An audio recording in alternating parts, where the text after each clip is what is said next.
హల్లెలూయా, దేవునికి స్తోత్రం.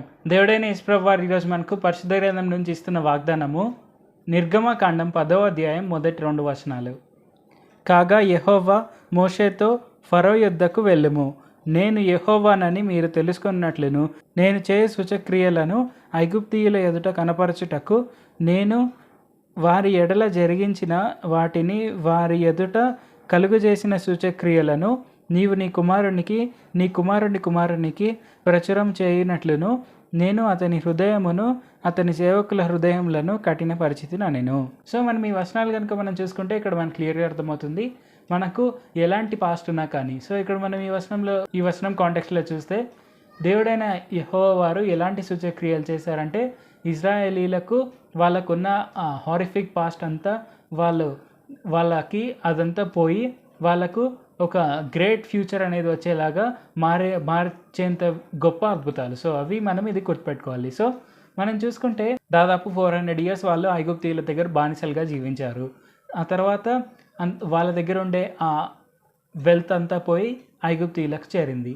కానీ దేవుడైన యెహోవా వారు ఈ సూచక్రియలు చేయడం వల్ల ఏం జరిగింది, ఐగుప్తీయులకు ఇజ్రాయేలీలంటే భయం కలిగింది. సో కాన్స్టెంట్గా దేవుడైన యెహోవా వారు ఫరో హృదయాన్ని కఠినపరుస్తూ వస్తున్నారు. సో ఎందుకంటే ఐగుప్తీయులకు దేవుడైన యెహోవా వారు అంటే భయం కలగాలి అండ్ ఇజ్రాయేలీలు అంటే భయం కలగాలి. సో అలాగా కలగడానికి వాళ్ళకుండే ఆ పర్టికులర్ వాళ్ళకుండే అన్ని రకాలుగా ధైర్యాలన్నింటినీ చంపేయడానికి దేవుడైన యేసుప్రభు వారు అన్ని స్టేజెస్లో కూడా ఫరో హృదయాన్ని కఠినపరిచారు.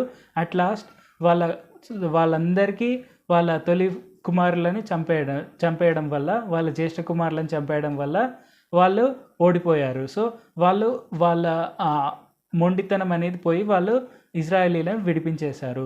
ఇజ్రాయేలీలు అక్కడి నుంచి వాళ్ళు బయటికి వచ్చేటప్పుడు వాళ్ళ భయానికి ఏం చేశారు, వాళ్ళ దగ్గర ఉండే బంగారాన్ని అంతా కూడా ఇజ్రాయేలీలకు ఇచ్చారు. సో ఐగుప్తీయుల వెల్త్ అనేది కంప్లీట్గా ఇప్పుడు ఇజ్రాయేలీలకు వచ్చింది అండ్ ఐగుప్తీయుల సైన్య బలం కూడా అంతా పోయింది. ఎలాగంటే ఇజ్రాయేలీలను వాళ్ళు తరుముకుంటూ వస్తూ వాళ్ళు ఎర్ర సముద్రంలో మునిగి చనిపోయారు. సో ఐగుప్తీయుల వెల్త్ అనేది వాళ్ళకుండే మ్యాన్ పవర్ అనేది మొత్తం పోయింది.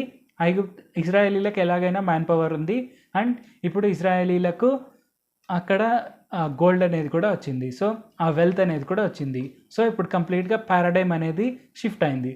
సో ఆ పారాడైమ్ షిఫ్ట్ అనేది రావడం వల్ల ఐగుప్తీయులు తక్కువ అయ్యారు, ఇజ్రాయేలీలు పెరిగారు. సో దేవుడైన యెహోవా అంతటి గొప్ప సూచక్రియలు చేయగలరు. కాబట్టి మనకి ఎంత పాస్ట్ అయినా ఉండవచ్చు, ఎంత దారుణమైన పాస్ట్ అయినా మనం భయపడాల్సిన అవసరం లేదు. దేవుడైన యేసుప్రభు వారు అంతా సెటరైట్ చేస్తారు.